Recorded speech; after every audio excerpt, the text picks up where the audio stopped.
Hey guys, welcome to my channel. তোমরা সবাই কেমন আছো? তো আজকে আবার আমি একটা মিশো রিভিউ ভিডিও নিয়ে চলে এসেছি। তো দেখো, মিশো থেকে আমি একটা শাড়ি অর্ডার করেছিলাম। তো এই শাড়িটা দেখো আমার কাছে চলে এসেছে। আর শাড়িটা তোমাদেরকে আমি এখন খুলে দেখাচ্ছি। এর আগে কিন্তু আমি আগেও একবার খুলে দেখেছি, তো তোমাদের সামনে আমি আরেকবার খুললাম। তো দেখো, শাড়িটা তোমাদেরকে তোমরাই নিজেরাই দেখো, আমি কিছুই বলবো না। তো আমার কেন থাম্বেলটা ওরকম ছিল তোমরা নিজেরা দেখলেই বুঝতে পারবে। আর এখানে দেখো ব্লাউজ পিসটা দিয়েছে। ব্লাউজ পিসটা একদম ফালতু দিয়েছিল, মানে না কোনো পার বসানো আছে, না কোনো কাজ করা আছে, কিছু না, একটা শুধু মশারির মতন একটা কাপড় দিয়ে দিয়েছে, কি বাজে। আর তারপরে দেখো এখানে শাড়িটা তোমাদেরকে আমি খুলে দেখাচ্ছিলাম। শাড়িটা এমনি অনেকটা বড় আছে। দেখো এখানে ছেড়ে জায়গাটা কি তোমরা দেখতে পাচ্ছ? শাড়িটা কিন্তু শুধু এক জায়গায় ছেঁড়া ছিল না, তিন জায়গাতে, মানে এক জায়গায় ছেঁড়া ছিল, এক জায়গায় ছোট ফুটো মতন ছিল, এক জায়গায় ফাঁসা মতন ছিল। অত ফাঁসাটা ছোট ফুটোটা তোমরা হয়তো বুঝতে পারবে না, কিন্তু ওটা একটু বেশি বড়ই ছেঁড়া ছিল, ওই জন্য তোমাদেরকে দেখাচ্ছিলাম। আমার মুখের অবস্থাটা দেখো।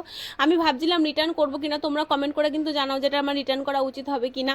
আর দেখো শাড়িটা একদম বাজে। দেখো আমি আঙ্গুল ঢুকিয়ে আবার তোমাদেরকে দেখাচ্ছিলাম যে শাড়িটা কিরকম ছেঁড়া বেরিয়েছে ওখান দিয়ে। আর এখানে আমার মুখ চোখের অবস্থা দেখলে তোমরা বুঝতে পারবে। এমনি শাড়িটা অনেক লম্বা ছিল আর শাড়িটা খুব সফট ছিল, মানে পরেও অত বোঝা যাবে না। আর আমার মুখ চোখের অবস্থা দেখো, যে শাড়িটা আমার একদমই পছন্দ হয়নি, সেটা আমার মুখ দেখেই তোমরা বুঝতে পারছো। তো চলো শাড়িটা তোমাদেরকে পরিয়ে দেখানো যাক। তো টিকটক স্টাইলে আমি চেঞ্জ করে নিলাম।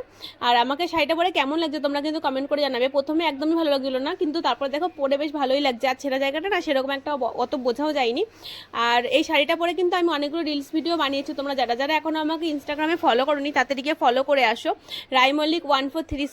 তোমাদের স্ক্রিনে কিন্তু আমি আমার আইডির ছবিটা দিয়ে দিচ্ছি। আর এই ড্রেসটার দাম কত নিয়েছে সেটাও তোমাদের আমি স্ক্রিনে দিয়ে দিলাম। আর তোমরা কোথা থেকে আমার ভিডিওগুলো দেখছো তোমরা কিন্তু কমেন্ট করে জানাবে। আর এই শাড়িটার সাথে এই হারটা কেমন লাগছে তোমরা বলবে। এটা কিন্তু আমি বিয়ের প্রথম প্রথম রাহুল আমাকে দীঘায় গিয়ে কিনে দিয়েছিল। আর তোমাদেরকে আমি একটা কথা বলে রাখি, যারা যারা আমার এই ভিডিওতে কমেন্ট করবে তাদের তাদের কিন্তু কমেন্ট পরে যে ভিডিওটা আমি শেয়ার করবো তোমাদের সাথে, সেই ভিডিওতে কিন্তু তাদের কমেন্টের নামগুলো আমি নেব। তো তাড়াতাড়ি গিয়ে দেরি না করে কমেন্ট করে ফেলো। আর দেখো আমি এখানে একটু ঢং করে পোস্ট দিয়ে নিচ্ছিলাম। তো তোমরাই বলো, আমি শাড়িটাকে রিটার্ন করবো, আমাকে কি শাড়িটা পরে দেখতে ভালো লাগছে? যারা যারা এখনো আমার ফেসবুক পেজটা ফলো করোনি তাড়াতাড়ি গিয়ে ফলো করে আসো। যারা ইউটিউব চ্যানেলটা সাবস্ক্রাইব করো তারা তাড়াতাড়ি গিয়ে সাবস্ক্রাইব করে দিও। আর যারা যারা করেছো বা ফলো করেছো বা সাবস্ক্রাইব করেছো তাদের অনেক অনেক থ্যাংক ইউ আমাকে এতটা সাপোর্ট করার জন্য। তোমরা আরও সাপোর্ট করে যাও।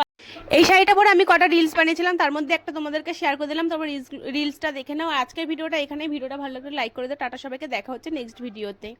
ভিডিওটা দেখো তোমরা।